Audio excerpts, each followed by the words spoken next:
जी, hello दोस्तों, मैं हूँ कमर सीमा और उम्मीद है आप लोग ठीक होंगे। दोस्तों ये जो सैलाब आए हैं पाकिस्तान में, इसमें तकरीबन मैं एक एस्टीमेट देख रहा था जो कि अटलांटिक काउंसिल ने शेयर किया है। अटलांटिक काउंसिल एक थिंक टैंक है अमेरिका में। उन्होंने ये कहा है कि ये जो स्टैटिस्टिक्स वो शेयर कर रहे हैं, ये कोई 100% कन्फर्म नहीं है और not to be quoted, but उन्होंने एक स्प्रेडशीट जो है वो शेयर की और उन्होंने बहुत सारी चीज़ें बताई कि ये कितना को नुकसान हुआ है पाकिस्तान में। वो कह रहे हैं ऑलमोस्ट 17 अरब डॉलर का नुकसान पाकिस्तान में हुआ है। लेकिन ऑब्वियसली ये वो स्टैटिस्टिक्स हैं जो क्लियर नहीं है, बिल्कुल क्लियर नहीं है।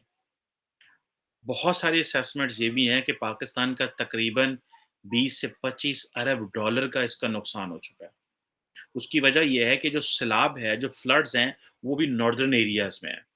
वो पाकिस्तान के जो सदर्न एरियाज़ हैं, बलूचिस्तान और और सिंध में, जहाँ पे वो सारे का सारा सैलाब का पानी है, वो तो अभी वहाँ पहुँचा ही नहीं है। सो सैलाब तो अभी नीचे पहुँचा ही नहीं है, जो सिंध और पंजाब से तो प्रॉपर्ली गुज़रा ही नहीं है सैलाब। अब अगर आपको याद हो कि चाइना पाकिस्तान इकोनॉमिक कॉरिडोर में, जो कि बेल्ट एंड रोड इनिशिएटिव के तहत जो पैसा पाकिस्तान में आया था चाइना पाकिस्तान इकोनॉमिक कॉरिडोर में, वो तकरीबन डिफरेंट स्टैटिस्टिक्स हैं, आज तक उसकी भी कोई समझ नहीं लगी। कोई कह रहे हैं 50 से 60 अरब डॉलर था, कोई कह रहा है 40 अरब डॉलर लगा। लेकिन अगर 50 से 60 अरब डॉलर के बीच में चाइनीज़ वो पैसा दे रहे थे, या इतना प्रोजेक्ट उन्होंने तकरीबन 30 एक अरब या 40 एक अरब के करीब, जो 40 एक अरब के करीब उन्होंने डॉलर के करीब उन्होंने पाकिस्तान में इन्वेस्टमेंट की। तो दोस्तों 20 से 25 अरब डॉलर तो पाकिस्तान का नुकसान जो है वो 2 हफ्ते में हो गया। जितना पाकिस्तान का इंफ्रास्ट्रक्चर का नुकसान 2 हफ्ते में हुआ है, चाइनीज़ पिछले 7 साल से पाकिस्तान में लगा रहे हैं। ये बहुत बड़ी मैं आपको बात बता रहा हूँ। अभी रिसेंटली मैं देख रहा था कि और मुझे ऐसे लग रहा है कि चाइनीज़ नाराज़ भी बहुत ज़्यादा है पाकिस्तान से। एक तो चाइनीज़ का मुँह ठीक नहीं हो रहा, एक तो हमें ये भी बड़ी तकलीफ़ है और मसला है हमारा, यही मसला हल नहीं हो रहा। चाइनीज़ प्रेज़िडेंट शी जिनपिंग ने पाकिस्तान के वज़ीर-ए-आज़म शहबाज़ शरीफ़ साहब को कॉल या मैसेज नहीं किया। उन्होंने सदर पाकिस्तान को किया है। सदर पाकिस्तान जो है, वो बेसिकली सेरेमोनियल पोज़ीशन है पाकिस्तान में। अब चीफ़ एग्ज़ीक्यूटिव तो प्राइम मिनिस्टर है और चाइना में जो चीफ़ एग्ज़ीक्यूटिव है, वो चाइना के वज़ीर-ए-आज़म नहीं है, वो चाइना के सदर हैं। सो पाकिस्तान के सदर को मैसेज करना इज़ अगेन इसकी भी एक सिग्नलिंग है, इसको भी ईज़ी नहीं समझना चाहिए। उसकी वजह ये है कि पाकिस्तान के अंदर जब से ये शहबाज शरीफ साहब की और नवाज शरीफ साहब की और ये जो नेशनल यूनिटी गवर्नमेंट आई है, चाइनीज़ का और पाकिस्तान का आपस में राब्ता कोई इतना अच्छे से नहीं हो रहा। अगर आप ये देखें कि ये जो पैसा इस वक़्त चाइनीज़ ने लगाया है पाकिस्तान के अंदर, वो 2 हफ्ते में वो पैसा ज़ाया हो गया। तो अब आप इमेजिन कर सकते हैं कि कितना कुछ ज़्यादा जो है वो पाकिस्तान को नुकसान हुआ है। अब आप ये इमेजिन कर लें कि जो पाकिस्तान में 2010 में ज़लज़ले आए थे, उसमें कितना बिलियंस ऑफ डॉलर्स का तो तभी नुकसान हो चुका था हमारा। अब ये इमेजिन आप करें कि आइंदा आने वाले दिनों में अभी चलो डेथ्स अब तो 1200 के करीब डेथ्स पाकिस्तान में हुई है। रिपोर्ट अभी जितना जो रिपोर्ट है वो इतना कोई मुनासिब रिपोर्ट्स नहीं आई। फॉर एग्ज़ाम्पल अगर मैं आज़ाद जम्मू कश्मीर में देख लूँ, बलूचिस्तान में देख लूँ, केपी में देखूँ या पंजाब में देखूँ, अगर मैं सिर्फ़ आपको बलूचिस्तान के रोड्स इंफ्रास्ट्रक्चर की जो डैमेज बताऊँ, तो 1000 किलोमीटर रोड्स इंफ्रास्ट्रक्चर जो है, वो बलूचिस्तान में डैमेज हुए हैं। खैबर पख्तूनख्वा में तकरीबन 1590 किलोमीटर के करीब रोड इंफ्रास्ट्रक्चर डैमेज हुआ है। सिंध में कुछ 2400 किलोमीटर के करीब रोड्स इंफ्रास्ट्रक्चर डैमेज हुआ है। तो अब आप इमेजिन कर लें, टोटल जो पाकिस्तान का जो रोड इंफ्रास्ट्रक्चर जो डैमेज हुआ है, वो को 5000 किलोमीटर के। पाकिस्तान में तकरीबन अभी तक जो स्टैटिस्टिक्स आ रहे हैं, जो कि 30 अगस्त तक के अपडेटेड स्टैटिस्टिक्स हैं, तकरीबन 243 जो ब्रिजेज़ हैं, वो पाकिस्तान में जो डैमेज हुए हैं। डिफरेंट जो आप लाइव स्टॉक को देख लें, तकरीबन 7,30,000 से ज़्यादा पाकिस्तान का लाइव स्टॉक जो है, वो जो है वो जिसे कहते हैं जान को उसकी प्यारी हो गई। मतलब वो सैलाब में बैठ गए। सिर्फ़ बलूचिस्तान में प 5 लाख के करीब जो पाकिस्तान का लाइव स्टॉक है वो तबाह मर गया है। और पंजाब के अंदर तकरीबन 2 लाख से ज़्यादा, सिंध में इसी तरह और इसी तरह खैबर पख्तूनख्वा के अंदर। जो फुली डैमेज्ड हाउसेज़ हैं पाकिस्तान में वो 3,24,000 हैं। This is what the Atlantic council is saying. This is what वो कहते हैं ये जो स्प्रेडशीट उन्होंने हमारे साथ शेयर की है, उन्होंने कहा है कि ये 100% परफेक्ट डाटा नहीं है, लेकिन वो कह रहे हैं this is the round about, लेकिन उन्होंने शेयर किया है हमारे साथ। आगे देखें कि जो पार्शियली डैमेज हाउसेज़ हैं वो तकरीबन 7,30,000 के करीब है। इसी तरह शॉप्स और इस तरह बहुत सारी चीज़ें।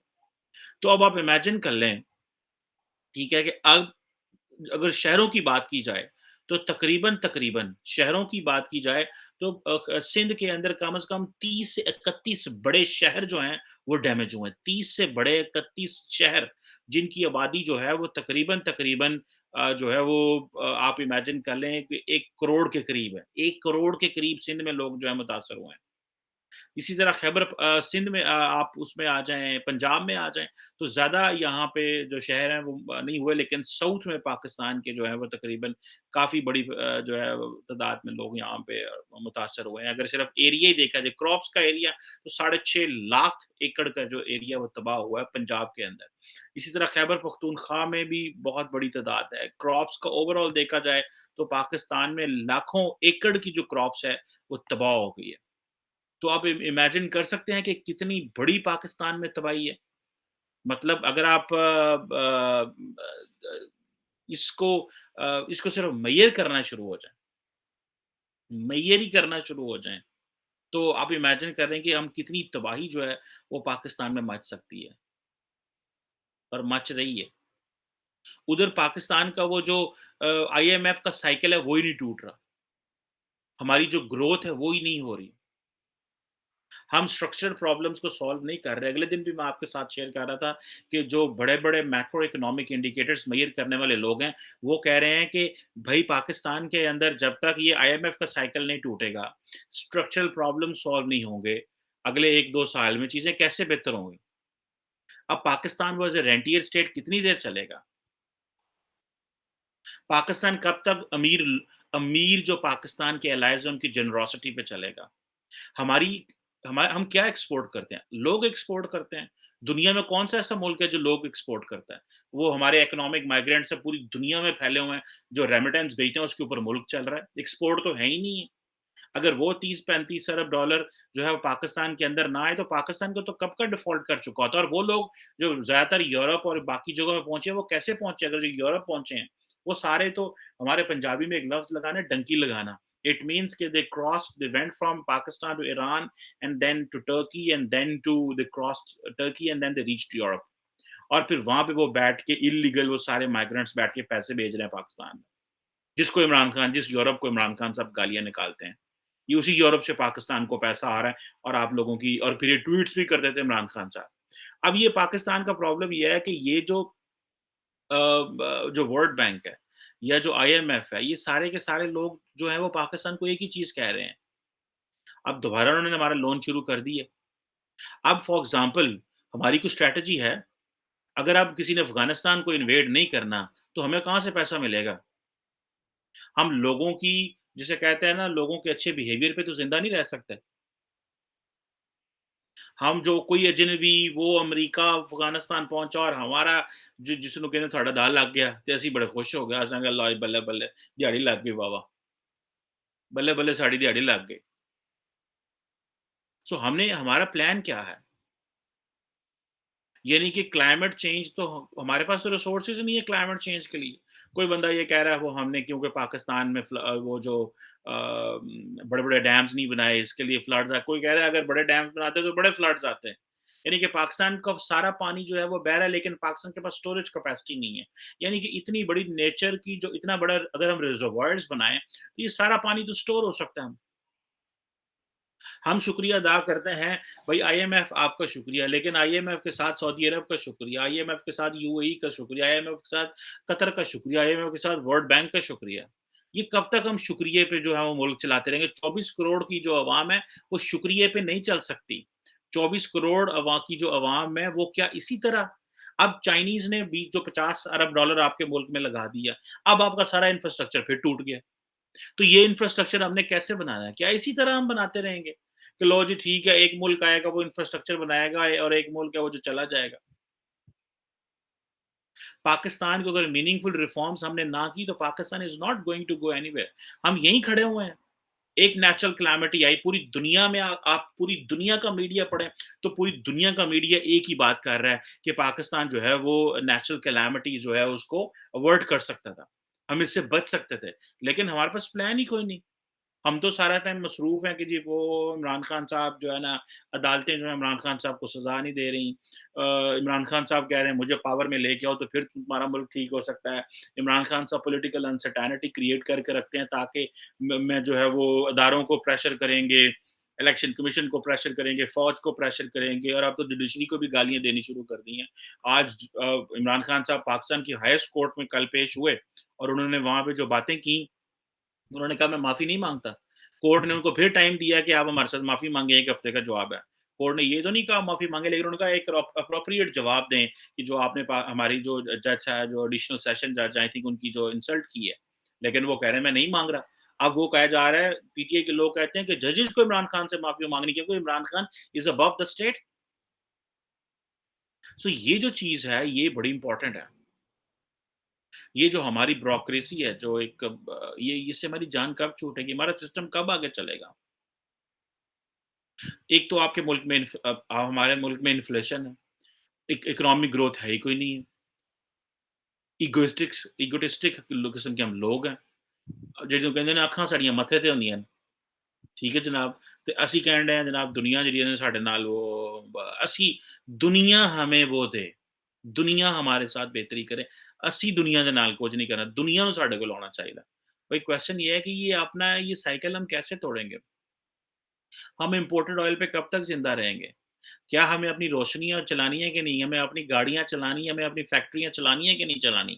यूरोप जहाँ पे मैं देख रहा था कि जहाँ पे बहुत ज़्यादा जो एनर्जी है वो रशिया से आती है।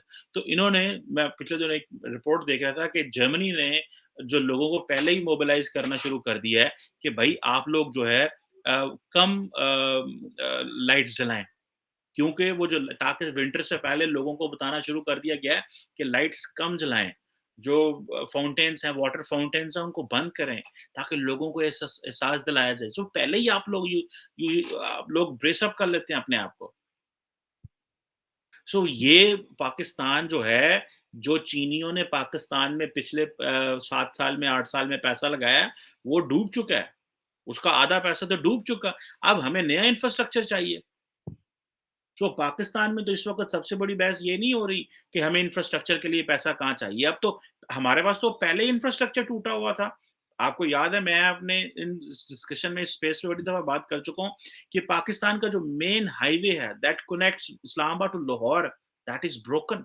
कम से कम इस्लामाबाद से गुजरांवाला तक तो ब्रोकन है। उससे आगे का मुझे पता नहीं, मैं जो है वो ट्रैवल नहीं किया, लेकिन क्योंकि मैं वहाँ फ्रीक्वेंटली ट्रैवल करता हूँ, तो दैट इज़ ब्रोकन।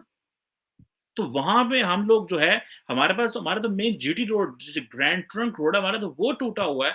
तो आगे नीचे हमारी जो रोड्स हैं वो हम कैसे बनाएँगे और क्या करेंगे? सो पाकिस्तान को तो एक नया इंफ्रास्ट्रक्चर प्लान चाहिए ग्लोबली। अभी जो पाकिस्तान जो है अगर ये चीज़ें कब ठीक होंगी? I am unable to understand.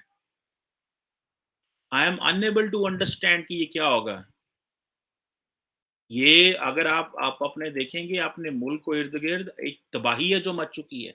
एक निज़ाम है जो आपको प्रॉपर ये जो मैंने आपको बताया है कि जितने बड़े पैमाने पे आपकी जो तबाही हो चुकी है, इस तबाही को आप कैसे ठीक कर सकते हैं? ये आप देखें कि जो 2010 में हमारी ज़लज़ला आया था, ठीक है जी। सॉरी फ्लड्स आए थे तो हमारी सारी क्रॉप्स तबाह हो गई। एनर्जी सिक्योरिटी का तब इतना बड़ा मसला नहीं था कि 12 साल पहले पाकिस्तान की पॉपुलेशन कम थी। आज हमारी पॉपुलेशन जो है वो बहुत डबल हो चुकी है। हम ये फैसला ही नहीं कर पा रहे हमें इंडिया से इम्पोर्ट करना है कि नहीं चावल या गंदम या बहुत सारी चीज़ें, क्योंकि वो हमारा नज़दीक तरीन नेबर है, क्योंकि हमारी ईगो का भी मसला है वहाँ पे भी। इंडिया के साथ ट्रेड कैसे शुरू करनी है? बड़ी सस्ती गंदम पाकिस्तान को मिल सकती है, चावल मिल सकते हैं। यहाँ पे ये नहीं देखना कि जी इंडिया के साथ 75 साल की लड़ाई है और क्या है। यहाँ पे देखना है अपने लोगों को रिलीफ कैसे पहुँचाना है। That is what is important. अगर हमने क्या अपने लोगों को महँगा टमाटर और महँगा प्याज़ और महँगे चावल और महँगी गंदम देनी है, ईगो में? या कि आपने जो है वो लोगों को रिलीफ पहुँचाना है और वो भी डॉलर भेजने हैं। इंडिया के साथ तो हम शायद अपनी लोकल करेंसी में भी कोई अरेंजमेंट कर सकते हैं, किसी और करेंसी में भी अरेंजमेंट कर सकते हैं। हम अपना ज़र मुबादला भी बचा सकते हैं, जिस तरह हम अफ़गानिस्तान के साथ बचाते हैं। बहुत, बहुत बड़ी तबाही आ गई है भई, चाइना पाकिस्तान इकोनॉमिक कॉरिडोर का जो पैसा लगा था 50 अरब डॉलर, उसका आधा तबाह हो गया है और ये हर घर की कहानी है, हर घर की कहानी है। This is very, very, very strange unfortunately. Let's see क्या होता है इसमें। गवर्नमेंट अभी तो प्लानिंग हो रही है, अभी तो पता चल रहा है, अभी तो रिलीफ जा रहा है, अभी तो लोगों के घर तबाह हो गए हैं, अभी तो उनको खाना दिया जा रहा है। रिकंस्ट्रक्शन एंड रिहैबिलिटेशन तो बाद का जो सारा कुछ है। लेट्स सी क्या होता है and we will keep talking and discussing this because this is about nation building. Pakistan will have to do a nation building again. Thank you very much.